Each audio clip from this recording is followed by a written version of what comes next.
The cello, naming the body, claiming the space. Before we play a single note, before we worry about where we're going, what we're doing, before we even start a piece, we need to meet the instrument properly. Not romantically, practically.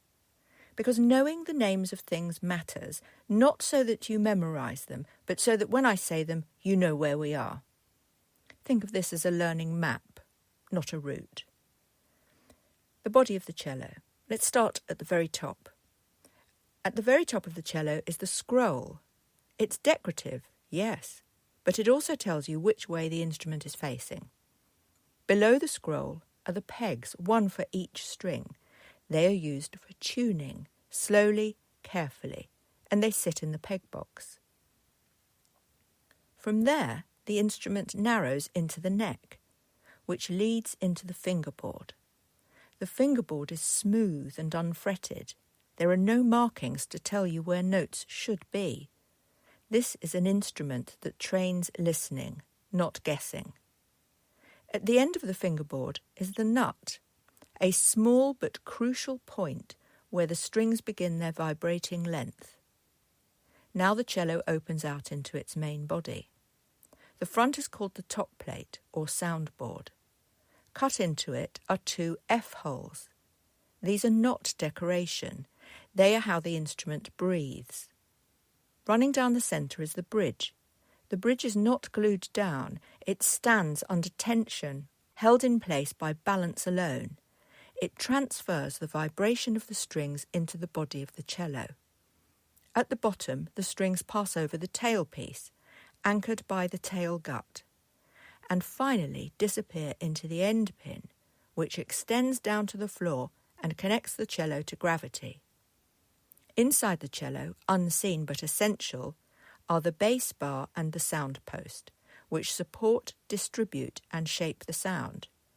You don't need to remember all of this today. You just need to know what I mean when I say the words. That's enough. The bow. Now the bow. The long wooden part is the stick. The white hair is horsehair, unless, like me, you use a vegan bow, in which case the hair is synthetic. At the bottom is the frog, where the hand rests, and at the very end is the screw, which adjusts the tension. The bow is not a separate tool. It is part of your body while you're playing. Sitting with the cello. Now we sit. You sit towards the front of the chair, not the back. Feet flat on the floor. The cello leans gently against your chest. It does not cling and you do not grip. The end pin should be long enough that the cello feels tall, not cramped. If you feel compressed, something needs adjusting. Your knees support the cello lightly. Your spine rises naturally. Your shoulders soften. This is not a small instrument. It does not ask you to shrink.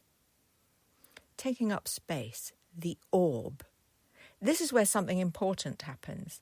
String playing, especially cello, requires space, not just physical space, but permission. Imagine an orb around you, like a planet with its own gravity.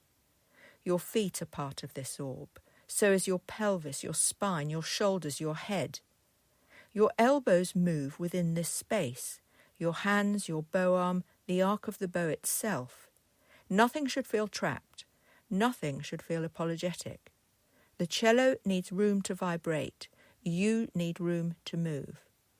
If you make yourself small, the sound becomes small too. So demand your orbit. Quietly, calmly, without aggression, you are allowed to be here. What comes next? Now, and only now, do we have what we need? Not music yet, not repertoire, but the tools. A named body, a balanced seat, space to move, breath. Now we can make a noise, our sound. And once that sound exists, the world will listen. Copyright 2025 Sarnia della Mare, The Continuum Approach.